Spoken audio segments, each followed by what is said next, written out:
He's been called the greatest living artist and is known for his chilling paintings and sculptures that delve into dark periods of history.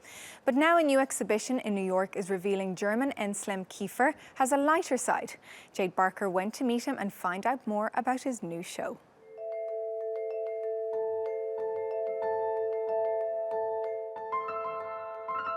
Life, death, pleasure and pain.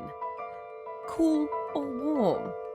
Polarities have long been central to the work of Anselm Kiefer. But it's the fluidity, flux and the space in between things the German artist says also fascinates him. Opposites have the tendency to fall together. And I'm always interested between the tension between up and down, and the up is the same as the down. Kiefer's work can also slip through the cracks of definition. He can be a bewildering artist to get to grips with, partly because he uses so many different references in his work, from Nazis to Norse myth, philosophy to poetry.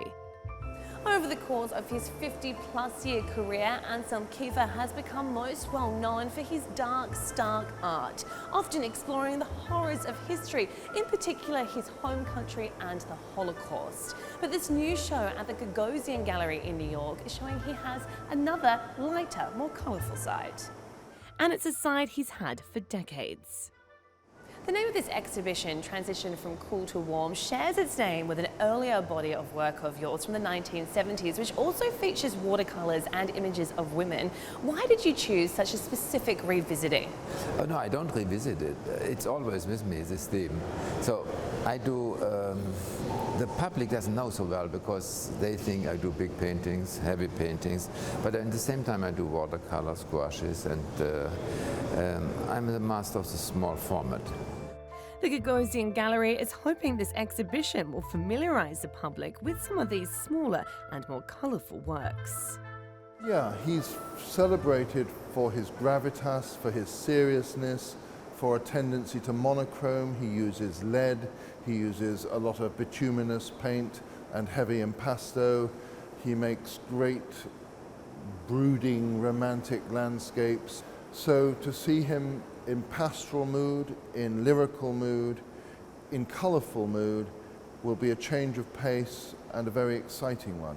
He has used watercolour from time to time over the last 40 years, but only sporadically, and the last time there was a concentrated body of such work was at the end of the 70s, beginning of the 80s. Those original works from the 1970s are also on display.